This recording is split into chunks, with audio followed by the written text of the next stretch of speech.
तो hello friends, welcome back to public reaction Ramkaran channel में आप लोग का दिल खोलकर स्वागत है। तो दोस्तों, कैसे हैं आप लोग? कैसी चल रही है आप लोगों की पढ़ाई? उम्मीद करते हैं आप लोग बहुत अच्छे से अपनी तैयारी को कर रहे होंगे। ठीक है दोस्तों, तो हम लोगों ने आज तक जो हम लोगों ने प्रैक्टिस सेट कर चुके हैं वह 7 प्रैक्टिस सेट आज अभी तक हम लोगों ने क्लियर कर चुका है। और आज का जो प्रैक्टिस सेट है वह 8वां प्रैक्टिस सेट है। अगर 7 प्रैक्टिस सेट को आप लोगों ने नहीं देखा है तो आपसे विनम्र निवेदन करता हूं कि आप जाकर उस प्रैक्टिस सेट को कर लें। ठीक है दोस्तों, तो चलिए हम लोग कल के सवाल को बहुत अच्छे तरीके से किया कल के प्रैक्टिस सेट में। आज का प्रैक्टिस सेट देखते हैं कैसा रहता है और इसको हम लोग क्या करेंगे देखेंगे। तो कल हमने आप लोगों को क्या किया, कल के प्रैक्टिस सेट में एक होमवर्क के रूप में दिया था। देखिए इसको, और देखने के बाद आप बताइए कि इसका जो आंसर है आप लोगों से आया या नहीं, ये सोल्यूशन हुआ आपसे कि नहीं हुआ। तो अगर नहीं हुआ तो चलिए हम इसको कराते हैं। ठीक है, चलिए इसको हम कराते हैं और इसको हटा देते हैं क्वेश्चन को और इसको सॉल्व कराते हैं। कैसे इसको सॉल्व करेंगे आइए देखते हैं। ठीक है दोस्तों, तो बताइए, हम बताए थे कि जिसके ऊपर बाल लगा रहता है उसके बटे में क्या होता है, 9 होता है। और जिसके पे नहीं लगा रहता है उसको उसके जगह पर क्या होता है, केवल 0 उतर जाता है। इसको देखिए, पहले टोटल संख्या लिखेंगे, कितना है 93। और एक अंक पे बाल लगा है तो एक अंक बटे 9 लिख देंगे। और जिस पे नहीं लगा है उतना 0 उतार लेंगे। ठीक है, एक पे नहीं लगा है, एक 0 लगा लिए। अब यहाँ से देखेंगे भाग का निशान दिया हुआ है। अब टोटल संख्या यहाँ पर लिखेंगे 84। अब यहाँ पर देखेंगे कितने अंकों पर बार लगा है, तो 2 अंकों पर, तो 2 9 लिख देंगे। ठीक है, अब यहाँ से देखेंगे हमारा कितना होगा, 2/3। ठीक है, या -2/3 और गुणे 9/10 और प्लस, यहाँ पर इसको सोल्व कर लेते हैं। पहले इसको सोल्व करते हैं। देखिए इसको पहले आपको, आपका नियम बोर्डमास के नियम में सबसे पहले आपको हल करते हैं। और आपका मतलब क्या होता है, का होता है।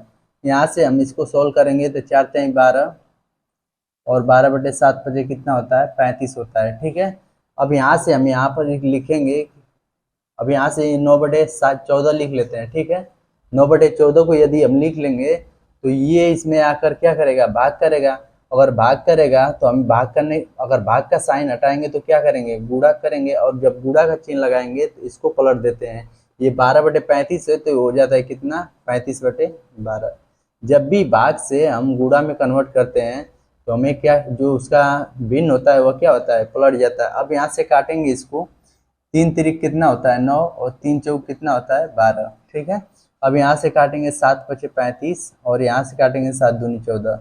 यहाँ से निकल कर आ जाता है कितना, 7 5 15 और 4 दूनी कितना होगा 8। ठीक है दोस्तों, तो 15/8 इतने का निकल कर आ गया। इतने का मान कितना निकल कर आ गया, 15/8। यहाँ पर लिखेंगे प्लस 15/8। तो ये हमारा सोल्व हो चुका है। ठीक है, अब इसको सोल्व करते हैं। यहाँ पर देखिए, हम बताए थे कि भाग वाले साइन को यदि हम गुणा में कन्वर्ट करेंगे तो हमें क्या करना होगा, भिन्न को पलट देना होगा। देखिए 93/90 दिया हुआ है और यहाँ पर गुणा लगाएंगे और यहाँ पर देखेंगे 84/99 है तो ये हो जाएगा 99/84। और ये हमें यहाँ पर एक काम करना होता है दोस्तों, मैं भूल गया, जितने अंक पे नहीं लगा हुआ है, जितने अंक पर मतलब बार नहीं लगा हुआ है उसको क्या करते हैं, पूरे में से घटा लेते हैं। तो यहाँ से घटाएंगे, 93 में से यदि हम 9 घटाते हैं तो यहाँ पर आता है कितना, 84। 93 में से 9 घटाइए कितना आएगा, 84। ठीक है, अब यहाँ से हम गुणा साइन लगा दिए और इसको पलट दिए। ठीक है, अब इतने को मैं हल कर लेता हूँ, देखते हैं कितना आता है। यहाँ से हल करेंगे तो देखिए 84 से 84 कट गया। यहाँ से काटेंगे 9 1 कम 9 और 9 11, मतलब 11 नमा 99। तो इतने को सोल्व करने के बाद हमें कितना प्राप्त हुआ, तो बोलेंगे 11/10 प्राप्त हुआ। ठीक है, अब फिर बचा कितना, प्लस 2/3 बचा। और यहाँ पर इसको हल करते हैं, 2 5 10 और 3 तिरिके 9। तो 3 बटे माइनस कितना आ गया, 3/5 आ गया। प्लस इसको ये मतलब कितना बचा है, 15/8 बचा हुआ है। ठीक है, अब यहाँ से हम क्या करेंगे, एलसीएम ले लेंगे। 10 3 5 और 8 का एलसीएम कितना होगा, तो कितना होगा देखते हैं। 40 तो होगा नहीं, 8 के 24 बचे 120, कितना हो गया 120 होगा। ठीक है, एलसीएम कितना आएगा 120। अब यहाँ से क्या करते हैं, भाग देते हैं। 10 120 में यदि 10 से भाग देंगे तो कितना बच जाएगा 12 बार, और 12 का गुणा करेंगे 11 में तो कितना आएगा 132। ठीक है, अब यहाँ से 3 से भाग देंगे तो कितना आएगा, 3 से भाग देंगे तो 40 बार जाएगा, और 40 दूनी कितना होता है 80 हो जाता है। ठीक है, अब यहाँ से 5 से देंगे तो कितना बच जाएगा, 5 दूनी 10 और 5 चौक 20, यानी 24 बचे 120, और 24 में 3 का गुणा करेंगे तो कितना होगा 24 या 72। ठीक है, अब यहाँ से फिर प्लस आ जाता है, और यहाँ से 8 से भाग देंगे कितने में 120 में, तो कितना बार जाएगा 15 बार, और 15 के गुणा 15 में करेंगे तो कितना होगा 225 हो जाएगा। ठीक है, अब यहाँ से क्या करते हैं, सभी मानों को योग करके घटा देते हैं जो भी है। यहाँ से देखिए प्लस 80 है, ये माइनस 72 है। यदि 80 में से हम 72 घटाएंगे तो बचेगा कितना प्लस 8, प्लस 80 में से माइनस 72 घटाएंगे कितना बचेगा प्लस 8, और 132 में यदि हम 8 जोड़ते हैं तो कितना होता है 140, और प्लस कितना 225, और बटे कितना हो जाता है 120। ठीक है, अब इसको जोड़ेंगे तो यहाँ पर हो जाता है 200 और एक 300, और 40 और 25 कितना होगा 65 होगा, तो 365 कितना है 365। ठीक है, बटे कितना होगा 120। ये कटता है तो काट लेते हैं। ठीक है, देखिए काटते हैं, 5 से काटते हैं, 5 दूनी 10 और 5 चौक 20, 24 बार में। यहाँ से 5 7 35 और 5 3 15। अब देखेंगे कटेगा कि नहीं, तो ये हम देख रहे हैं कि अब कटेगा किसी संख्या से नहीं, तो यहाँ से हमारा क्वेश्चन का जो आंसर निकल कर आ जाता है दोस्तों, वह कितना आ जाता है, वह आ जाता है 73/24। देखते हैं किस ऑप्शन में है 73/24। ऑप्शन नंबर ए करेक्ट है दोस्तों। ऑप्शन नंबर ए जो है उसमें दिया है 73/24, इसको सही कर लीजिएगा। ठीक है, तो ये है बोर्डमास का नियम, इसे सभी दोस्त नियम से करेंगे। ठीक है, जो बोर्डमास का नियम है उसे सभी लोग करेंगे, और प्रैक्टिस इसी प्रकार से आपको करना है, और बार बार करेंगे तो आपको अच्छे से आ जाएगा। ठीक है, चलिए आज का जो पहला प्रश्न है आज के प्रैक्टिस सेट का, क्वेश्चन नंबर दूसरे पे चलते हैं। क्या कहता है दूसरा प्रैक्टिस सेट। ठीक है, दूसरा क्वेश्चन क्या कहता है, सभी लोग पढ़ेंगे क्वेश्चन नंबर 2 को।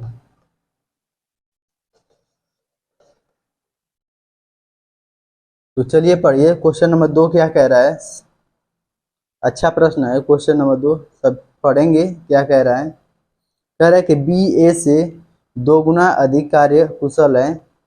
कह रहा है कि बी ए से 2 गुना अधिक कुशल, क्या हो रहा है यार, बी ए से 2 गुना अधिक कुशल कारीगर है, और एक साथ मिलकर वे किसी काम को 16 दिन में पूरा करते हैं, तो अकेले ए उस काम को कितने दिन में करेगा। ठीक है, 2 व्यक्ति हैं, एक बी है एक ए है। ठीक है, तो कह रहा है कि बी ए से, क्या कह रहा है, बी ए से 2 गुना कार्य कुशल है। ठीक है, तो देखिए यहाँ से ए से बी जो है वह 2 गुना कार्य करता है। यदि अब मैं बोलूं कि दोनों मिलकर एक दिन में काम कितने करते हैं, तो आपका जवाब होगा 3। 2 और 1 कितना होगा 3 होगा। ठीक है, तो कह रहा है कि वो और एक साथ मिलकर वे किसी काम को 16 दिन में, यदि एक दिन में 3 काम करते हैं तो 16 दिन में कितना करेंगे, तो 16 से गुणा करेंगे तो 16 3 कितना होता है 48। ठीक है, अब पूछ रहा है क्वेश्चन में कि ए उस काम को कितने दिन में पूरा करेगा, तो ए उस काम को कितने दिन में करेगा, 48 काम कराना है। ए की क्षमता कितनी है 1 है, यहाँ से हम ए से भाग देंगे तो हमारा कितना आ जाएगा 48। इस क्वेश्चन का आंसर जो हो जाएगा 48 दिन, कितना आ जाएगा दोस्तों 48 दिन। ठीक है, ऑप्शन नंबर कौन सा है, ऑप्शन नंबर बी सही है। ठीक है दोस्तों, चलिए पढ़ते हैं अगले प्रश्न की तरफ। उम्मीद करते हैं समझ गए होंगे। क्वेश्चन नंबर 3 को सभी दोस्त पढ़ेंगे। क्या कह रहा है क्वेश्चन नंबर 3, अच्छे प्रश्न हैं, छोटे छोटे हैं लेकिन अच्छे हैं, आप लोग इसे करिएगा, प्रैक्टिस की जरूरत है आपको। एक दुकानदार को 1530 रुपये लागत मूल्य वाली कमीज पर कितना मूल्य अंकित करना चाहिए कि 15% की छूट देने के बाद भी 25% का लाभ अर्जित हो। ठीक है, कोई दुकानदार जो है क्या कर रहा है, 1530 रुपये के लागत मूल्य वाली एक कमीज है। ठीक है, कोई कमीज कितनी की है, 1530 रुपये की है। ठीक है, उस पर क्या कर रहा है, एक पर 15% की छूट दे रहा है। ठीक है, 15% छूट देने के बाद वो क्या करना चाह रहा है, 25% का लाभ कमाना चाह रहा है। तो कैसे होगा, जब ऐसा प्रश्न दिखे तो आपको करना क्या है, क्रय मूल्य लागत मूल्य में से आपको क्या करना है, 100 में से डिस्काउंट परसेंट घटा देना है, और मार्क प्राइस निकालने के लिए 100 में क्या करना है, लाभ प्रतिशत जोड़ देना है, लाभ या हानि प्रतिशत जोड़ घटा देना है। ठीक है, अब यहाँ से देखिए, यहाँ से देखेंगे कि कितने प्रतिशत का छूट दे रहा है, तो डिस्काउंट कितना है, 15%। यदि 100 में से हम 15 घटाएंगे तो कितना आएगा, 85%। ठीक है, 85%। अब यहाँ से देखिए कितने प्रतिशत का लाभ कमाना चाह रहा है, 25%। यदि हम 100 में 25 जोड़ेंगे तो कितना होगा, 125%। ठीक है, कितना होगा, 125%। प्रतिशत से प्रतिशत कट गया, यहाँ से काटेंगे 5 से तो 17×5 = 85, और ये कितने बार कट जाएगा, तो 25×5 = 125। ठीक है, अब कह रहा है कि शुरुआत में जो लागत मूल्य दिया हुआ है, ये जो क्रय मूल्य का लागत मूल्य जो निकल कर आया है कितना, 17, और इसका मान कितना दिया हुआ है, 1530 दिया हुआ है। ठीक है, तो एक का कितना होगा, एक का कितना होगा, 17 × 153, यानी एक वस्तु का एक का मान कितना आ गया, 90 रुपये। कितना आ गया, 90 रुपये। तो क्वेश्चन में पूछा है कि 25% लाभ, यानी 25 का गुणा कर देंगे, अंकित मूल्य हमें ज्ञात करना है, इसी का निकाल देंगे। 25 नमा कितना होता है, 225। कितना होता है, 225। यहाँ से हमारा जो निकल कर आ गया मार्क प्राइस यानी MP, वो कितना निकल कर आ गया, 2250 रुपये। ठीक है, ऑप्शन नंबर ए करेक्ट है।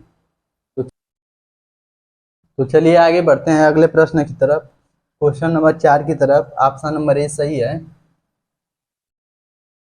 अगले प्रश्न को करेंगे क्वेश्चन नंबर 4 को। ठीक है, पढ़िए सभी लोग, क्वेश्चन नंबर 4 क्या कह रहा है, एक कर्मचारी की मजदूरी 20% बढ़ाई जाती है, मूल रूप से वह प्रति सप्ताह 3000 प्राप्त करता आ रहा है। यदि काम के घंटे 10% कम कर दिए जाए तो अब प्रति सप्ताह उसकी मजदूरी क्या होगी। ठीक है, तो यहाँ से देखेंगे कैसे सोल्व करेंगे। आप पहले बताइए कि 20% जो दिया है उसका मतलब क्या होता है। 20% का मतलब होता है 1/5, और एक और कम कर रहा है वह 10%, और 10% का फ्रैक्शन कितना होता है, 1/10। ठीक है, अब कह रहा है कि जो मजदूरी है, जो इनकी मजदूरी है वह कितना कम कर रहा है, कितना बढ़ा रहा है, तो 20%, यानी जो राशि है वह 5 से कितना हो जा रही है, 6 हो जा रही है। ठीक है, पहले राशि उसको कितना मिलती थी, 5, अब कितना मिल रही है, 6। फिर कह रहा है कि यदि काम के घंटे को 10% कम कर दिया जाए, जो काम का घंटा है, काम का या घंटा का जो समय दिया है वह कितना कम करने की बात कर रहा है, वह कर रहा है 10%, यानी 10% का मतलब कितना होता है, 1/10, यानी 10 से 9 करने की बात कर रहा है। ठीक है, तो टोटल निकालते हैं, देखते हैं पहली राशि कितनी रही होगी, 5 दाप कितना होता है, 50, और 6 नमा कितना होता है, 54। ठीक है, अब यहाँ से देखेंगे जो प्रतिमा, जो मूल रूप से ये मूल है, ये अब की बात कर रहा है, यानी ये पहले की बात है, ये बाद की बात है। तो पहले का मान कितना दिया हुआ है, 3000 रुपये, यानी पहले सप्ताह का मान कितना है, 3000। तो एक का मान कितना होगा, यहाँ से भाग देंगे तो 5 छक कितना होता है, 30। अब यहाँ से देखेंगे एक का मान 60 निकल कर आ गया, तो पूछा है कि अब प्रति सप्ताह उसकी मजदूरी क्या रही होगी, तो अब कितना है, 54, और 60 से गुणा कर देंगे तो यहाँ से कितना आ जाएगा, देखिए गुणा करते हैं, 600, 6 का गुणा करते हैं, 6 चौक कितना होता है, 24, और 6 पचे कितना होता है, 30, और 30 दो कितना हो गया, 32। कितना हो गया, 32, यानी 3240 रुपये इसका क्या होगा, अब की मजदूरी हो जाएगी। तो अब उसको कितना रुपया मिलेगा, 3240 रुपये। कौन सा सही है, ऑप्शन नंबर सी सही है। ठीक है दोस्तों, तो उम्मीद करते हैं समझ में आ गया होगा। आगे बढ़ते हैं अगले प्रश्न की तरफ। क्वेश्चन नंबर 5 को पढ़ेंगे और देखेंगे क्या कह रहा है क्वेश्चन नंबर 5। चलिए पढ़ते हैं क्वेश्चन नंबर 5 को। कह रहा है कि एक व्यक्ति 600 किलोमीटर की यात्रा रेलगाड़ी द्वारा 75 किलोमीटर प्रति घंटा की चाल से और 1000 किलोमीटर की यात्रा जलयान द्वारा 50 किलोमीटर प्रति घंटा की चाल से और कह रहा है कि 500 किलोमीटर की यात्रा वायुयान द्वारा 400 किलोमीटर प्रति घंटा की चाल से और 100 किलोमीटर की यात्रा कार द्वारा 50 किलोमीटर प्रति घंटा की चाल से तय करता है, तो कुल दूरी की औसत चाल क्या होगी, जिसे बताना है किलोमीटर प्रति घंटा में। और कुल दूरी का औसत चाल जो है उसका क्या बताना है, 60% बताना है। लास्ट में कितना बताना है, 60%। तो चलिए हम बता देते हैं एक चीज कि आप बताइए कि औसत चाल बराबर होता क्या है। आप बताइए क्या होता है औसत चाल बराबर क्या होता है।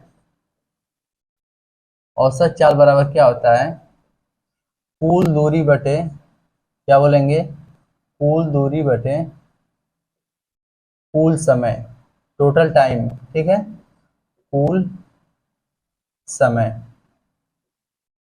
अब यहाँ से देखेंगे कि सबसे पहले हम कुल दूरी निकालेंगे। तो सबसे पहले दूरी देखते हैं कितना कितना दिया हुआ है, 600 किलोमीटर दिया हुआ है। दूसरी दूरी जो दी है कितना, 1000 दी हुई है। कितना दी हुई है, 1000 दी हुई है। और तीसरा जो दूरी दिया हुआ है कितना, 500 किलोमीटर दिया हुआ है। और जो चौथा है वह कितना दिया हुआ है, 100 किलोमीटर दिया हुआ है। तो सबको जोड़ते हैं कितना किलोमीटर हो जाता है, यानी कुल दूरी कितनी निकल कर आ जाती है। तो 0 और ये भी 0, 6 5 11 कितना होगा 12 और 81 लेख और 1 1 कितना होगा 2, यानी टोटल दूरी कितनी निकल कर आ गई, तो वो आ गई कितनी, 2200। यानी कुल दूरी कितनी आ गई, तो कितनी आ गई दोस्तों, 2200। ठीक है, अब यहाँ से देखते हैं कैसे। अब बताइए कि अब चाल निकालना है हमें, तो चाल निकालने के लिए कुल दूरी नहीं, समय निकालने के लिए कुल दूरी बटे चाल करना पड़ेगा। तो समय निकालने के लिए क्या करना पड़ेगा, कुल दूरी बटे चाल करना पड़ेगा। तो बताइए यहाँ से पहली जो दूरी है वो कितनी है, 600। कितनी है, 600। और किस चाल से चल रहा है, 75 किलोमीटर प्रति घंटा से।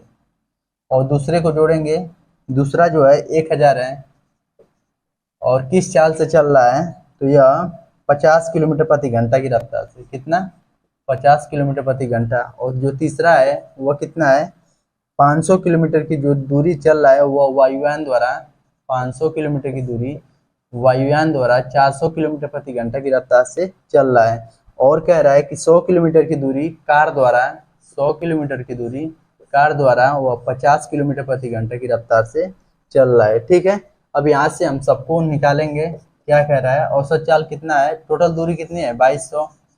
ठीक है, अब बटे लिखेंगे, इसको काटेंगे तो 15 5 75 और 15 चौक 60। यहाँ से काटेंगे 5 से तो 5 5 कितना होगा, 40। कितना निकल कर आ गया, 8।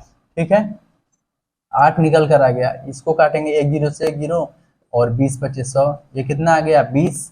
और ये कितना आ जाएगा, 5/4 आ जाएगा। यहाँ से काटेंगे 50 दूनी 100, यानी सबसे पहले हम जोड़ लेते हैं, 8 घंटा ये, 20 घंटा ये, 28 और 2 घंटा ये, कितना, 30 घंटा। कितना हो गया, 30 घंटा आ गया। ठीक है दोस्तों, अब बचा कितना है, 5/4। कितना बचा है, ये 5/4। इसको कैलकुलेशन कर लेते हैं। तो 30 चौको कितना होता है, 120 और 5 जोड़ेंगे तो कितना होगा, 125 और बटे कितना हो जाएगा, 4। अब यहाँ से हम इसको हटाते हैं। अब यहाँ इससे भाग दे देंगे, 125/4 बटे से वैल्यू पलट कर ऊपर जाएगी, कितना होगा, 4। तो ये हमारा इससे भाग देने पर इतना आ गया। अब यहाँ से देखिए, इसको कैलकुलेशन करते हैं। यहाँ से देखेंगे 25 बचे 125। ठीक है, 25/200 फिर 25/200। ठीक है, अब यहाँ से इसको गुणा करेंगे, कितना आएगा, करते हैं 4 में 88 का, तो 4 बटे कितना होगा, 32 और 4/32 3 कितना होता है, 35 और बटे कितना होगा, 5। यहाँ से इसको काटेंगे काटते नहीं है, देखते हैं क्या कह रहा है क्वेश्चन में। यहाँ से इसको इतना पर छोड़ देंगे। क्वेश्चन में कहा है दोस्तों कि कुल दूरी की औसत चाल, ये जो टोटल दूरी है ना, कुल दूरी का फुल डिस्टेंस का जो एवरेज है, जो औसत चाल निकल एवरेज स्पीड निकल कर आ गई है, कितनी आ गई है 352/5 आ गई है, ठीक है। और इसमें भी कह रहा है कि 60% निकालिए, तो इसका 60% निकालेंगे। यहाँ पर देखिए 60 बटे कितना करेंगे 100। अब यहाँ से काटिए, एक जीरो से एक जीरो कट गया, ठीक है। अब फिर इसका 6 का गुणा करते हैं और 5 से भाग देके ये दशमलव लगा देंगे, तो यहाँ से करिए तो 6 दूनी कितना होगा 12, और 6 पचे 30 और 31 होगा, कितना होगा 31 हो जाएगा, हासिल 3 हो जाएगा। और 6 3 18, 3 कितना होता है 21 हो जाता है। फिर उसके बाद 5 गुणे कितना लिखेंगे 10 लिखेंगे। अब इसको काटते हैं, देखिए कितना आता है, 5 चौक 20, बचा कितना 5 दूनी 10, फिर बचा कितना 2 1, फिर 5 दूनी 10, फिर दशमलव कितना होगा 5 चौक 20, फिर बटे कितना है 10। अब इसको काटेंगे तो कितना आएगा, जब भी नहीं बटे में जीरो हो तो आपको भाग देना है, तो एक अंक दशमलव जहाँ लगा है उससे एक अंक आगे चले आइए, ठीक है। तो यहाँ से देखिए इसका निकल कर आ गया कितना 42.24, कितना आ गया 42.24। इस क्वेश्चन का जो आंसर निकल कर आ जाता है 42.24, यही इसका आंसर होगा, ठीक है। ऑप्शन नंबर कौन सा सही है, ऑप्शन नंबर डी इसका सही है, ठीक है। तो इसका 60% इतना ही होगा। उम्मीद करते हैं समझ में आ गया होगा। औसत चाल का फार्मूला आपको याद रखना है, ठीक है। ये जो होगा यही इसी माध्यम से इसको सॉल्व करेंगे। तो चलिए आगे बढ़ते हैं अगले प्रश्न की तरफ। इसमें केवल कैलकुलेशन था और कुछ नहीं था, ठीक है। टाइम पास करने के लिए इसमें दे देता है कि बच्चों को जो है वह समय ज़्यादा लगे करने में, और इसीलिए ऐसे प्रश्न डाल देता है। होने के लिए तो हो जाते हैं, बस क्या होता है कि समय लगता है। उसी को मैनेज करने के लिए आपको क्या करना होगा, प्रैक्टिस करना होगा। चलिए अगले प्रश्न को पढ़ते हैं। क्वेश्चन नंबर 6 को क्या कह रहा है, क्वेश्चन नंबर 6 को पढ़ते हैं क्या कह रहा है। कह रहा है कि 3 प्राकृतिक संख्याओं के वर्गों का योग जो है 136 है, जबकि उनमें से 2 संख्याओं के गुणनफल का योग 132 है, तो उन तीनों संख्याओं का योग कितना होगा, ठीक है। तीनों संख्याओं का योग कितना होगा, सबसे पहले देखेंगे 3 संख्या है कौन, एक मानेंगे ए है, ठीक है। पहली संख्या ए, दूसरी संख्या बी है, और तीसरी संख्या सी है, ठीक है।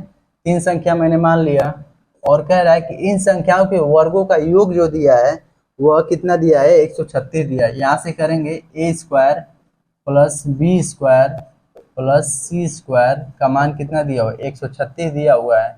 फिर क्वेश्चन में आगे कहा है कि जब उनमें से 2 संख्याओं के गुणनफल का योग 132 है। 2 संख्याओं का गुणनफल करेंगे यानी 2 का गुणा करेंगे तो कहेंगे ए गुणे A B plus B C plus C A. इनका जो मान दिया है कितना दिया है 132 दिया है। इनका जो योग दिया है कितना दिया है 132 दिया है, ठीक है। अब कह रहा है कि उन तीनों संख्याओं का योग पूछा है, यानी ए प्लस बी प्लस सी का योग पूछा है कितना होगा। तो आप बताइए ए प्लस बी प्लस सी का होल स्क्वायर कितना होगा, तो आपको बताना है कितना होगा। यहाँ से देखेंगे A plus B plus C का होल स्क्वायर कितना होता है। यहाँ से देखिए A square plus B square plus C square plus कितना होगा 2 कोष्टक में ए बी प्लस कितना होगा बी सी प्लस सी ए, ठीक है।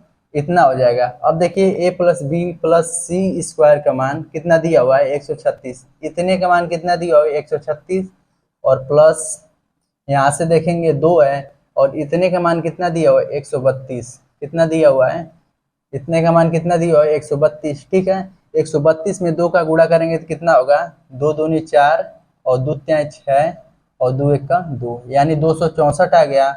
तो ए प्लस बी प्लस सी का होल स्क्वायर का मान कितना आ गया, इसको जोड़ेंगे तो 6 4 10, यहाँ 6 3 9, एक हासिल बचा था कितना आ गया 10, यहाँ 2 1 3, एक हासिल कितना है 400।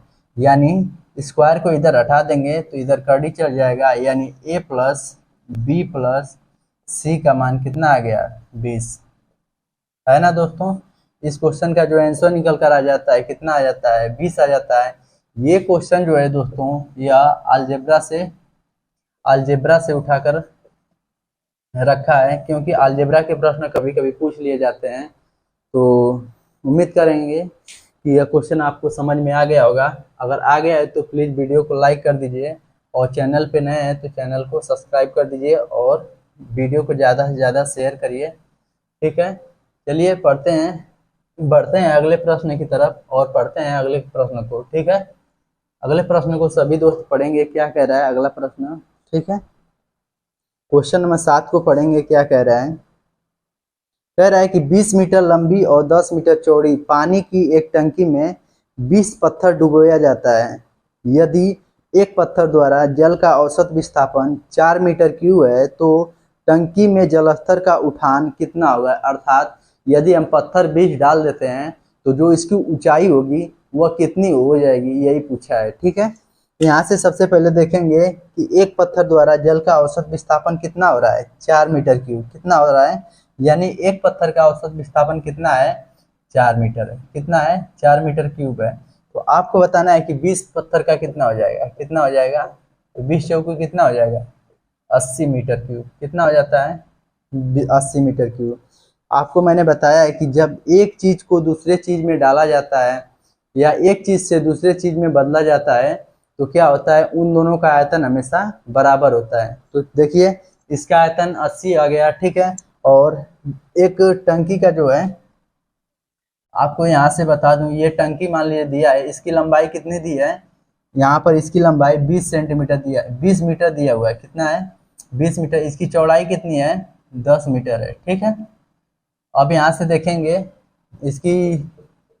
इसका आयतन कितना हो जाएगा, लंबाई गुणे चौड़ाई गुणे ऊंचाई। ठीक है, ऊंचाई आपसे पूछा है, और यहाँ पर 20 चौकी कितना हो गया, 80 मीटर। तो यहाँ से हम एच का मान निकालेंगे, कितना हो जाएगा, 80 बटे यहाँ पर 20 गुणे 10। ये वैल्यू जो दिया है वह मीटर में दिया है, आपको बताना कितना है, किसमें है, सेंटीमीटर में। सेंटीमीटर में बनाने के लिए आपको क्या करना होगा, 100 से गुणा कर देना है। ठीक है, अब यहाँ से काटेंगे, एक जीरो से एक जीरो, एक जीरो से एक जीरो, यहाँ से काट देंगे इसको, तो इसकी ऊंचाई जो निकल कर आ जाएगी कितनी आ जाएगी, 40 सेंटीमीटर। उम्मीद करते हैं यह क्वेश्चन आपको समझ में आ गया होगा। ऑप्शन नंबर 20 करेक्ट है आप इसका। ठीक है, बस आपको ध्यान रखना है कि कोई भी एक 3D फिगर से दूसरी 3D फिगर बनाई जाती है तो उन दोनों का जो आयतन होगा हमेशा बराबर होगा। ठीक है, तो चलिए बढ़ते हैं अगले प्रश्न की तरफ, क्वेश्चन नंबर 8 की तरफ। देखेंगे क्वेश्चन नंबर 8 क्या कह रहा है।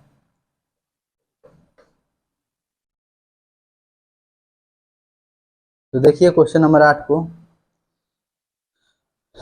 कह रहा है कि 3 वर्ष पूर्व पति पत्नी और उनके 2 पुत्रियों की औसत आयु 28 वर्ष थी। ठीक है, और 5 वर्ष पूर्व पत्नी और 2 पुत्री की औसत आयु 20 वर्ष थी, तो पति की वर्तमान आयु कितनी होगी।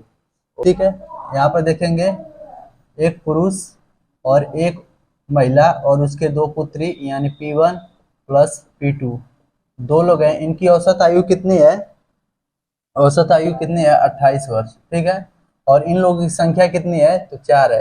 तो इनका योग कितना होगा, 4 से गुणा करेंगे तो इनका योग आ जाएगा 4 बटे 32, और 4 दूनी 8, 8 3 कितना होता है, 11, यानी 108।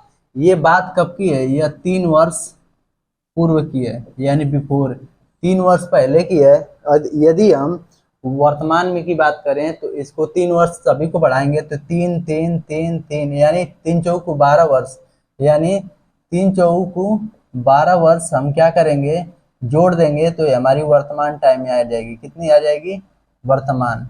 इनका जो वर्तमान योग आ जाएगा वह कितना आ जाएगा, 12 जोड़ने पे तो कितना आ जाएगा, 124। ठीक है, अब कह रहा है कि 5 वर्ष पूर्व पत्नी और 2 पुत्रियों की औसत आयु। यहाँ पर देखेंगे एक पत्नी है और 2 पुत्रियों की जो औसत आयु है वह कितना दे रखा है, इनकी संख्या कितनी हो गई, 3 हो गई, और औसत आयु कितनी है, 20 है। इनका योग कितना आ जाएगा, 60। ये तो 5 वर्ष पहले की बात कर रहा है। ठीक है, और वर्तमान में आने के लिए क्या करेंगे, इसमें क्या करेंगे, तीनों को 55 साल जोड़ेंगे तो यहाँ पर देखेंगे 5 और 3 लोग हैं तो इनका योग कितना हो जा रहा है, 15 वर्ष। वर्तमान में आने के लिए इसमें कितना जोड़ना होगा, 15 वर्ष। तो ये हो जाएगा इनका योग कितना, 75 वर्ष। ठीक है, तो इनका योग कितना आ गया, 75 वर्ष। अब कह रहा है कि पुरुष की, कह रहा है क्वेश्चन में, पति की वर्तमान आयु कितनी होगी, यानी मैन की वैल्यू पूछ रहा है। यहाँ से देखिए, इसमें से हम क्या करेंगे, घटाएंगे। यहाँ से वुमेन से वुमेन, और एक पुत्री से एक पुत्री, और दूसरी पुत्री से दूसरी पुत्री कट जाएगी। यहाँ से 124 में से यदि हम 75 घटा देते हैं तो कितना बचता है, 14 में से 5 जाएगा, कितना बचेगा, 9। यहाँ से बचा एक हासिल लगा, 11 हो जाएगा। 11 में से यदि 7 घटाएंगे तो कितना आएगा, 4। तो हमारे जो पुरुष की उम्र निकल कर आ गई, वह कितनी आ गई, 49 वर्ष। इस क्वेश्चन का जो आंसर निकल कर आ जाता है कितना, 49 वर्ष। ऑप्शन नंबर डी करेक्ट है। ठीक है, तो ऐसे इस क्वेश्चन को करेंगे। तो चलिए अगले प्रश्न की ओर चलते हैं, क्वेश्चन नंबर 9 की तरफ। सभी लोग पढ़िए क्वेश्चन नंबर 9 को, क्या कह रहा है क्वेश्चन नंबर 9, और इसको सॉल्व करते हैं। क्वेश्चन नंबर 9 को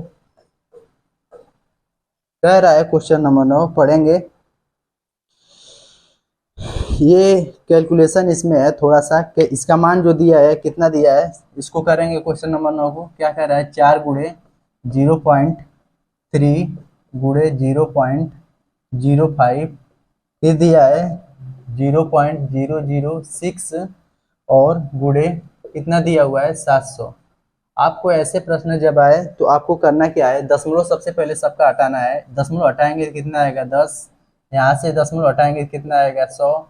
और यहाँ से दशमलव हटाएंगे तो कितना आएगा, 1000। ठीक है, अब यहाँ से देखते हैं, 2 जीरो से 2 जीरो काट देंगे। यहाँ से देखेंगे 2 तिहाई 6 और 2 बचे 10। यहाँ से देखेंगे 5 से 5 कट जा रहा है, और कट रहा है इसमें 2, नहीं काटते हैं, रहने देते हैं, गुणा करेंगे फिर उसके बाद आ जाएगा। ठीक है, तो बचा कितना, 4 गुणे 3 गुणे 3 गुणे 7। ठीक है, अब इसका गुणा करेंगे, और बटे में कितना जीरो है, 1 2 3। ठीक है, इसका गुणा करते हैं, कितना आएगा, 4 तिहाई 12 तिहाई 36।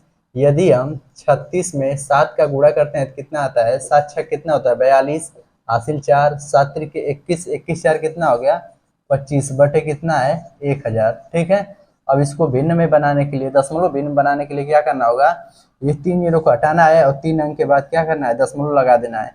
तो यहाँ से हमारा निकल कर आ गया 0.2532। ठीक है, इस क्वेश्चन का जो आंसर निकल कर आ जाता है, कितना आ जाता है, 0.252। ठीक है, ऑप्शन नंबर कौन सा सही है, सी सही है। तो इस प्रकार से इसको सोल्व करेंगे। आगे बढ़ते हैं अगले प्रश्न की तरफ, क्वेश्चन नंबर 10 को सभी लोग पढ़ेंगे। क्वेश्चन नंबर 10 क्या कह रहा है, क्वेश्चन नंबर 10 क्या कह रहा है, सभी लोग पढ़ेंगे। तो चलिए पढ़ते हैं क्वेश्चन नंबर 10 को। कह रहा है कि दो वातानुकूलकों, यानी एसी की बात कर रहा है, वातानुकूल को कहते हैं एसी। दो एसी के लागत मूल्यों का योग 95,000 है। कितना है, 95,000 है। एक वातानुकूलन का जो 10% के लाभ पर बेचा जाता है, यानी एक एसी को 10% के लाभ पर और दूसरे एसी को 20% की हानि पर बेचा जाता है। यदि उसके विक्रय मूल्य, उसका जो विक्रय मूल्य है वह समान है, तो दोनों एसी के लागत मूल्य कितने कितने रुपये होंगे। ठीक है, दोनों का क्रय मूल्य पूछ रहा है कि दोनों का कितना कितना होगा। ठीक है, यहाँ से देखेंगे, पहला आप बताइए कि 10% का मतलब क्या होता है। 10% का फ्रैक्शन जो हो जाता है 1/10, और दूसरा जो कहा है 20%, तो 20% का फ्रैक्शन कितना होता है, 1/5। ठीक है ना। अब देखिए इसको कैसे सोल्व करेंगे, कि पहले एसी की बात कर रहा है, पहले एसी की जो राशि है वह कितने, 10 से बढ़कर कितनी हो जाती है, 11, क्योंकि कह रहा है कि 10% के लाभ पर, और दूसरे पर क्या कर रहा है, 20% की हानि पर। तो दूसरे एसी पर क्या कर रहा है, जब दूसरे को बेच रहा है तो 20% की हानि पर, यानी 5 से घटकर कितनी हो जाती है, 1 कम हो जाती है, तो कितनी होती है, 4 हो जाती है। अब इसको गुणा करेंगे, 50, नहीं अब नहीं करेंगे। यहाँ पर ध्यान देने वाली बात है, क्वेश्चन में कहा क्या है, कहा है कि यदि इनके विक्रय मूल्य समान है। जब समान की बात करें तो देखिए ये राशि इसकी कितनी थी, 10 थी, और 10 से 11, जब इसको बेचा है तो कितनी हो गई, 11। तो हमें इसका जो विक्रय मूल्य बोला है ना, ये समान है। इसको समान कैसे करेंगे, इसका एलसीएम लेंगे, तो इसका एलसीएम कितना होगा, 44। 44 होगा। तो 44 बनाने के लिए इसको 4 से गुणा करेंगे, इसको भी 11 से, तभी तो 11 चौक 44 और इसका भी 11 चौक 44, यानी इसका जो विक्रय मूल्य है वह कितना है, दोनों का समान है। ठीक है, जब गणित अनुसार आप इसमें गुणा किए हैं तो इसमें भी क्या करेंगे, 4 से गुणा करेंगे और इसमें भी 11 से गुणा करेंगे। तो ये हो जाता है, पहले का जो हो जाता है वो कितना हो जाता है, 10 चौक 40, ये सीपी की बात हो रही है। यहाँ पर 11 पचे 55, दूसरे का कितना होता है, 55। ठीक है, अब कह रहा है कि इसका जो विक्रय मूल्य है वह कितना कितना है, 44। ठीक है, अब यहाँ से देखेंगे, इनको योग करेंगे, कितना हो जाएगा, 95, और 95 की वैल्यू दे रखी है। ठीक है, कि जो दोनों वस्तुओं का जो क्रय मूल्य है वह कितना है, 95,000 रुपया है। तो 95 बराबर कितना होगा, 95,000 हो जाएगा। ठीक है, तो एक का कितना होगा, एक का कितना होगा, 95 एक कम 95 यानी 1,000 रुपये। ठीक है, एक का 1,000 होगा। तो क्वेश्चन में पूछा है कि दोनों वस्तुओं का अलग अलग क्रय मूल्य कितना होगा। तो बताइए, 1,000 का यदि 40 में गुणा करेंगे तो कितना होगा, कितना होगा, 40,000। कितना होगा, 40,000। और 55 में 1,000 का गुणा करेंगे तो कितना होगा, 55,000। तो इस प्रकार से हमारा जो है दोनों का क्रय मूल्य अलग अलग निकल कर आ जाता है। पहले का कितना है, 40 और दूसरे का कितना है, 55,000। ठीक है, तो इस क्वेश्चन का जो आंसर हो जाता है ऑप्शन नंबर डी करेक्ट हो जाता है, 40-55। ठीक है, आगे बढ़ते हैं अगले प्रश्न की तरफ। क्वेश्चन नंबर कौन सा है अगला, 11। क्वेश्चन नंबर 11 को देखते हैं, उम्मीद करते हैं समझ में आ गया होगा। चलिए पढ़ते हैं क्वेश्चन नंबर 11 को। कह रहा है कि 50 मीटर लंबे और 30 मीटर चौड़े एक आयताकार पार्क के मध्य भाग से कंक्रीट की 2 सड़कें एक दूसरे को काटते हुए गुजरती हैं और पार्क के शेष भाग के उपयोग में लॉन के रूप में किया जाता है। यानी जो लॉन है ये किसकी बात कर रहा है, तो लॉन का मतलब है वह घास की बात कर रहा है। तो देखिए यहाँ से हम समझेंगे क्या कह रहा है। मान लीजिए एक आयताकार कोई चीज है, मान लीजिए ये आयताकार है, पार्क है, ये आयताकार क्या है, पार्क है। ठीक है, इसमें क्या कर रहा है, इसके बीचों बीच एक कंक्रीट की सड़कें बिछाई जा रही हैं। ठीक है, इनके बीचों बीच, ठीक है, यहाँ से बिछा दी जा रही है और इसमें क्या किया जा रहा है, इसमें घास लगा दिया जा रहा है। ये जो शेष बात है, लॉन की बात कर रहा है, तो इसमें जो है घास लगाया जा रहा है। और लगाने के बाद बोल रहा है क्वेश्चन में बोल रहा है कि इसकी लंबाई कितनी है, 50 मीटर, इसकी चौड़ाई कितनी है, 30 मीटर। तो आप बताइए कि पूरे आयताकार का जो क्षेत्रफल होगा वह कितना होगा। आयत का क्षेत्रफल क्या होता है, आयत का क्षेत्रफल कितना होता है, तो आप बोलेंगे लंबाई गुणे चौड़ाई, यानी 50 गुणे 30 करेंगे यानी 1500, कितना, 1500 मीटर स्क्वायर। ठीक है, 1500 मीटर स्क्वायर इसका क्या होगा, क्षेत्रफल हो जाएगा। अब कह रहा है क्वेश्चन में कि जो लॉन है, कह रहा है लास्ट में पढ़िएगा, यदि लॉन का क्षेत्रफल 1125 मीटर स्क्वायर हो, जैसे ये जो घास लगाया गया है ये सब, इसका जो क्षेत्रफल दिया है वह कितना दिया है, वह घास का जो क्षेत्रफल दिया हुआ है, घास का जो क्षेत्रफल दिया हुआ है वह कितना दिया हुआ है, 1125 दिया हुआ है। कितना दिया हुआ है, 1125 दिया है। यदि हम इस पूरे क्षेत्रफल में ये घास वाले क्षेत्रफल को घटा लेंगे तो हमारा जो सड़क बिछाया हुआ है उसका क्षेत्रफल प्राप्त हो जाएगा। ठीक है, तो यहाँ से हम घटाते हैं, 1500 में से यदि 1125 घटाएंगे तो कितना बचेगा, 375 बचेगा। कितना बचेगा, 375। अब बताइए कि आयत के बीचों बीच जो रास्ता बिछा हुआ है उसका क्षेत्रफल क्या होगा। तो आपको पता होना चाहिए कि जो आयत के बीचों बीच रास्ते का जो क्षेत्रफल होता है वह कितना होता है, यक्स कोष्ठक में l plus b minus x होता है। ठीक है, अब यहाँ से हम क्या करेंगे, और इसका योग कितना दे दिया है, रास्ते के बीच का क्षेत्रफल कितना है, 375। ठीक है, अब यहाँ से क्या करेंगे, हम जोड़ेंगे, मान रखेंगे लंबाई हमारी कितनी है, 50, यहाँ से यक्स हो जा रहा है। ठीक है, और यहाँ से हमारा जो चौड़ाई होगा कितनी है, 30 सेंटीमीटर, 30 मीटर है, और माइनस यक्स, यहाँ से क्या हो जाएगा, माइनस यक्स हो जाएगा। ठीक है, और 375 इसका इधर से मान हो जाएगा। ठीक है, अब यहाँ से हम चाहे तो ऑप्शन द्वारा मान रख सकते हैं, ला सकते हैं। कैसे? यहाँ से यदि हम रखेंगे, अगर ऑप्शन द्वारा नहीं कर रहे हैं तो हमें जो इसका जो नियम है वो द्विघात समीकरण का बन जाएगा, और हम नहीं चाहते हैं कि जो नियम है द्विघात समीकरण का उस पर हम जाएं। उससे बचने के लिए आपको क्या करना होता है, ऑप्शन रखकर हमें सॉल्व करना होता है। तो आप बताइए कि हम यदि हम 4 को रख दें, यहाँ पर यदि हम x का मान 4 रख दें तो मतलब कितना हो जाएगा? यदि इसके बराबर आ जा रहा है तो हमारा आंसर हो जाएगा। तो यहाँ पर रखेंगे 4 और गुणे, यहाँ 25 30 कितना होता है 80, और -4 करेंगे, यानी 74 में यदि 4 का गुणा करेंगे तो हमारा 375 नहीं आएगा।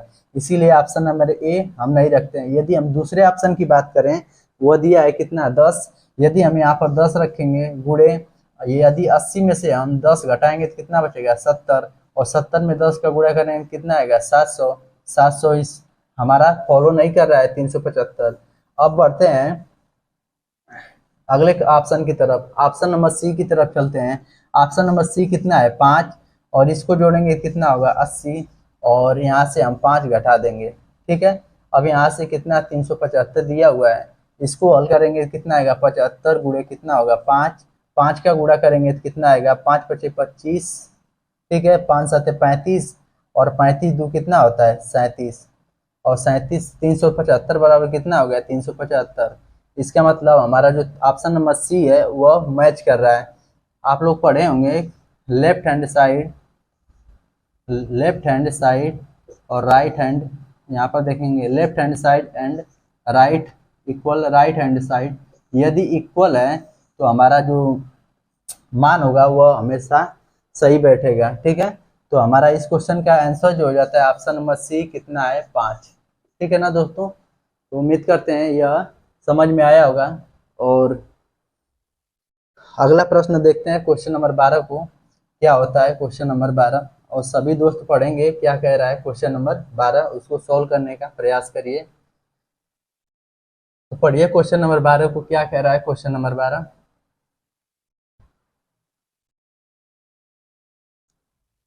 चलिए देखते हैं क्वेश्चन नंबर 12 को। कह रहा है कि 4500 की एक धनराशि को 4.5% वार्षिक साधारण ब्याज की दर से ब्याज रूप में 810 रुपये प्राप्त करने के लिए कितना समय लगेगा। कह रहा है 4500 रुपये की राशि है, जो दर दिया है वह 4.5% दिया है, और जो साधारण ब्याज दिया हुआ है वह कितना दिया है 810 रुपये। आपको बताना है कि इसको प्राप्त करने में इसे कितना समय लगेगा। आपको क्या बताना है टाइम। तो ऐसे भी प्रश्न आ जाते हैं, तो हाँ ऐसे भी प्रश्न आते हैं। देखिए आपको बताना है कि साधारण ब्याज बराबर क्या होता है, पीआरटी अपान कितना होता है 100। इसको देखेंगे कि हमारा साधारण ब्याज कितना दिया हुआ 810 रुपये, साधारण ब्याज कितना है 810, मूलधन कितना दिया हुआ है 4500, कितना दिया हुआ है 4500, और दर कितना है 4.5%। ठीक है, और समय हमसे पूछा है। ठीक है, और बटे कितना है 100, 2 जीरो से 2 जीरो काट देंगे, इसको दशमलव हटाएंगे तो 1 जीरो लगाएंगे, यहाँ से काटेंगे 5 दूनी 10 और 5 नमा 45। अभी नहीं काटेगा, इधर इसको काटते हैं 9 से काटते हैं, 9 नमा 81, यानी हमारा जो आ गया 90, और इधर 45 दूनी कितना होगा 90। तो हमारा जो समय निकल कर आ गया कितना आ गया 2 दूनी कितना हो जाएगा 2 में यदि 2 का गुणा करेंगे तो कितना हुआ 4 वर्ष। हमारा जो समय निकल कर आ गया कितना 4 वर्ष, यही हमारा क्या है आंसर है। ठीक है, तो हमें समय पूछा था, समय हम लोगों ने निकाल लिया। चलिए आगे बढ़ते हैं अगले प्रश्न की तरफ। उम्मीद करते हैं समझ गए होंगे। क्वेश्चन नंबर 13 को देखते हैं क्या कहता है। ये इजी प्रश्न था, पढ़ेंगे क्वेश्चन नंबर 13 को। कह रहा है कि 10,500 की एक धनराशि एक निश्चित वार्षिक साधारण ब्याज की दर पर 2 वर्षों में 13,650 रुपये हो जाती है। यदि ब्याज तिमाही आधार पर चक्रवृद्धि ब्याज किया जाता है तो उसी दर पर वही धनराशि 1 वर्ष में कितना हो जाएगी। आपसे मिश्र धन पूछा है। जब भी क्वेश्चन में हो जाएगी बात करें तो आपको पता लग जाना चाहिए कि हमें मिश्र धन की बात कर रहा है। तो कैसे निकालेंगे, पहली राशि कितनी है 10,000, 10,000 कितनी है, 500 है। ठीक है, 10,000 कितना है, 500 है। यह कितनी हो जाती है, 136, यानी 13,650 हो जाती है। तो आपको बताना है कि यह 2 वर्षों में, क्या बोलेंगे, 2 वर्षों में बढ़कर कितनी हो जाती है। 2 वर्षों का जो ब्याज हो जाता है वह कितना हो जाता है, तो घटाएंगे, 0 में से 0 जा 0, यहाँ से 5 में से 0 जा 5, और यहाँ से 6 में से 5 जा कितना बचा, 1, और यहाँ से बचेगा कितना, 3, और 3 में से 0 जाएगा कितना होगा, 3, यानी 3150। यदि 2 वर्ष का ब्याज 3150 है तो 1 वर्ष का ब्याज कितना हो जाएगा, काटेंगे यहाँ से, 2 एक कम 2, और 2 पचे 10, फिर 2 पचे 10, फिर हो जाएगा 2 पचे नहीं, 2 सते 14 होगा। यहाँ से देखिए, 2 एक कम 2, बचा 1, हो जाएगा 11, 2 पचे 10 हो जाएगा, फिर बचेगा 1, फिर हो जाएगा 15, फिर 2 सते 14 हो जाएगा, बचेगा 1, 2 पचे 10, यानी 1575 एक साल का ब्याज आ गया। एक साल का ब्याज आया, तो अभी यहाँ से हम क्या करेंगे, दर निकालेंगे। दर कैसे निकालेंगे, 1,000 के ब्याज पर हम क्या करेंगे, पहले धनराशि को रख देंगे। ठीक है, पहली धनराशि कितनी है, 10,500। अब इतने पर इतना, तो 100 पर कितना। दर प्रतिशत निकालने के लिए हमें क्या करना पड़ता है, कि 100 से गुणा करना पड़ता है। अब यहाँ से काटेंगे, 2 जीरो से 2 जीरो। ठीक है, यहाँ से काटेंगे 15 सत्ते 105, यहाँ से 15 एक कम 15, और अब 15 पचे कितना होता है, 75, यहाँ पर 0 हो जाएगा। ठीक है, 2 बार नहीं जाने की वजह से। 7 से काटेंगे, कितने बार कटेगा, 7 एकम 7, और 7 पचे 35, यानी 15 सत्ते कितना होता है, 105 होता है। यहाँ से हमारा जो दर निकल कर आ गया, कितना आ गया, 15%। कितना आ गया, कितना आ गया, 15%। ठीक है, अब यहाँ से हम देखेंगे, क्वेश्चन में कह रहा है कि जो हमारी ब्याज होगी वह तिमाही होगी। ठीक है, हमारी जो ब्याज होगी वह कौन सी होगी, तिमाही होगी। और समय कितना कहा है, 1 वर्ष की बात किया है, कितना, 1 वर्ष की। तो इसको हम पहले कर लेंगे। हमें तिमाही कितनी होती है एक साल में, तो 4 की होती है। अब यहाँ से हम 4 से भाग देंगे, तो कैसे हम इसको सोल्व करेंगे, 15 बटे क्या करेंगे, 4, और यहाँ से प्रतिशत प्रतिशत हटाएंगे तो क्या होगा, बटे में 100 हो जाएगा। अब यहाँ से काटेंगे, 20 पचे 100, और 20 तिहाई क्या बोलेंगे, 5 तिहाई कितना होता है, 15, यानी इसका टोटल निकल कर कितना आ गया, 3/80 हो गया। कितना हो गया, 3/80। ठीक है, तो अब इसको कैसे सोल्व करना है, पहली राशि कितनी है, 10,500 पर। ठीक है, अब इस पे क्या करना है, जो राशि है 80 से कितनी 3 बढ़ जाती है, ब्याज कितना बढ़ता है, 3, तो कितना हो जाएगा, 83। तो राशि कितनी 80 से कितनी हो जाती है, 83 वर्ष। ठीक है, 83 हो जाती है। ये प्रक्रिया कितनी बार जाएगी, 4 बार। कितने बार, 4 बार। ये 80 से कितनी हो जाएगी, 83, 3 बार, 1 बार, और 80 के बाद कितनी हो जाती है, 83। अब यहाँ से देखेंगे, इस क्वेश्चन को सॉल्व करेंगे तो आपका जो आंसर निकल कर आएगा वही हमारा आंसर हो जाएगा। जो मान निकल कर आएगा इसका क्या हो जाएगा, वही आंसर हो जाएगा। तो इसको आप लोग क्या करिएगा, सोल्व करके इसको हम होमवर्क में दे देते हैं। एक छोटा सा काम कर दीजिएगा, आप लोग कैलकुलेशन करके आंसर बता दीजिएगा कमेंट बॉक्स में। ठीक है, तो 13 क्वेश्चन को हम इस प्रकार से सोल्व करेंगे। बढ़ते हैं 14 क्वेश्चन की तरफ। और 14 क्वेश्चन क्या कहता है, पढ़ेंगे क्वेश्चन नंबर 14 को।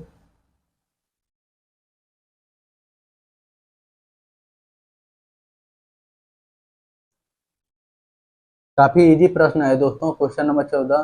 क्या कह रहा है, क्वेश्चन नंबर 14 पढ़ेंगे। कह रहा है कि x माइनस वाई का 18%। क्वेश्चन नंबर 14 कह रहा है x माइनस वाई का कितना है, 18%। ठीक है, फिर कह रहा है क्वेश्चन में कि x प्लस वाई का 11%। x प्लस वाई का कितना है, 11%। यहाँ से देखिए, प्रतिशत से प्रतिशत कट गया, गुणा करेंगे, 11x प्लस 11y। ठीक है, यहाँ से गुणा करेंगे, 18x माइनस 18y। ठीक है, अब यहाँ से देखिए पक्षांतर करते हैं, 11 को इधर लाएंगे तो 18 में से यदि 11 जाता है तो कितना बचता है, 7x। ठीक है, 18 को इधर ले जाएंगे तो ये माइनस है, इधर आकर प्लस हो जाएगा। तो 18 में 11 जोड़ेंगे तो कितना होगा, 29y। कितना हो जाएगा, 29y हो जाएगा। अब देखिए x और y का हम रेशियो निकालेंगे, कितना आएगा, x का मान 29 हो जाता है, और y का मान कितना हो जाता है 7। क्वेश्चन में कहा है दोस्तों कि y x का कितना प्रतिशत है। जो y है वह x का कितना प्रतिशत, तो जिसके साथ का लगेगा वो हमेशा नीचे रहेगा, ठीक है। तो y x का कितना प्रतिशत है। अब यहाँ से करेंगे 700/29, इसको भाग देंगे तो 29 दूनी कितना होता है 58 होता है, बचा कितना 12, ठीक है। और 12 में 12 बचा, ठीक है, और 120 हो जाता है। तो यहाँ से देखेंगे तो 29 चौकू कितना होता है, 29 चौकू कितना होता है 116, कितना होता है 29 चौकू 116 होता है, 29 चौकू 116 होता है, ठीक है। बचा कितना 4 और हो जाएगा 40, दशमलव लगाएंगे, 29 से कम 29, बचा कितना 11, ठीक है। यहाँ से 0 बढ़ाएंगे, 29 चौकू कितना हो गया 29 तिहाई या 29 चौकू लगभग में कितना जा रहा है 29, यहाँ पर 29.17 कितने बार जा रहा है दोस्तों 29.17। अब यहाँ से हम आंसर टिक कर देंगे, ठीक है, क्योंकि 29 से भाग देने पर यदि 700 में 29 से भाग देंगे तो हमारा जाएगा कितना 24.17 बार जाएगा, ठीक है। तो इतना प्रतिशत हमारा आंसर हो जाता है। तो उम्मीद करते हैं यह कॉन्सेप्ट समझ में आ गया होगा, ठीक है। अगला जो सवाल है वह क्वेश्चन नंबर 15 है और उसे हम लोग देखते हैं क्वेश्चन नंबर 15 को क्या कह रहा है। पढ़ेंगे क्वेश्चन नंबर 15 को, क्या कह रहा है क्वेश्चन नंबर 15।